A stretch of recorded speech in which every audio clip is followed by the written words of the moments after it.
जी doctor साहब, आप बात कर रही थी पेसिफायर और टीतर के बारे में। अब आप मुझे बताएं कि पेसिफायर टीतर से डायरिया और ये सब बैक्टीरिया तो जाहिर है कंटेमिनेशन हो रही है। हमने सुना है कि दांत उससे टेढ़े मेढ़े और डेवलपमेंटल इश्यूज भी होते हैं और दांत आगे पीछे निकलने के मसले भी होते हैं, लेकिन पेशेंट कहते हैं कि तीतर से कैसे हो सकता है ये।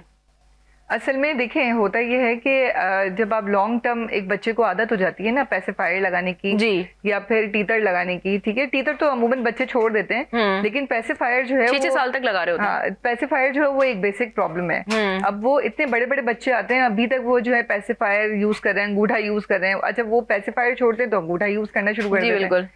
तो उसकी वजह से जो पेसिफायर का शेप होता है वो आपने देखा होगा, एक राउंड बॉल सी होती है, बिल्कुल। ठीक है, और जो टंग है उससे वो सकिंग करते हैं बच्चे। जी। तो सकिंग करने की वजह से जो आपका जिसको हम ये अपर पैलेट कहते हैं, तालू। ये तालू जिसको हम बेसिकली कहते हैं, तो ये जो है उसी शेप का बनना शुरू हो जाता है। अच्छा। क्योंकि जिस तरीके से देखिए बच्चा जो है ना मोल्ड की तरह होता है ना, जिस मोल्ड में डालेंगे वैसे वो जो सांचा नहीं होता उसी में ढल जाता है।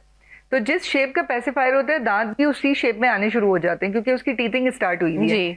अब दांत जो है वो थोड़े बाहर आएंगे, फिर थोड़े बाहर आएंगे, फिर थोड़े। अब जब एक छोटा बच्चा है, उसकी अर्ली स्टेज है ना, उस टाइम ये उसकी जो है डेवलपमेंट आपको लग रहा है कि वो रॉन्ग वे में जा रही है, जैसे वो सर बनाते हैं, नाक बनाते हैं। जी, आपने देखा होगा कि बहुत सारी जगह पे सर भी बनाया जाता है, कल्चरल इश्यूज हैं ये। तो बिल्कुल उसी तरीके से पैलेट भी बनाया जाता है। अच्छा। पैलेट को बनाने में ये जो पेसिफायर्स होते हैं बहुत नेगेटिव किरदार अदा करते हैं। इससे होता ये है कि पैलेट का जो शेप है वो डिस्ट्रॉय होता है, वो बाहर की तरफ आता है, तो आपकी पूरी फेशियल प्रोफाइल जो है वो चेंज हो जाती है। अच्छा।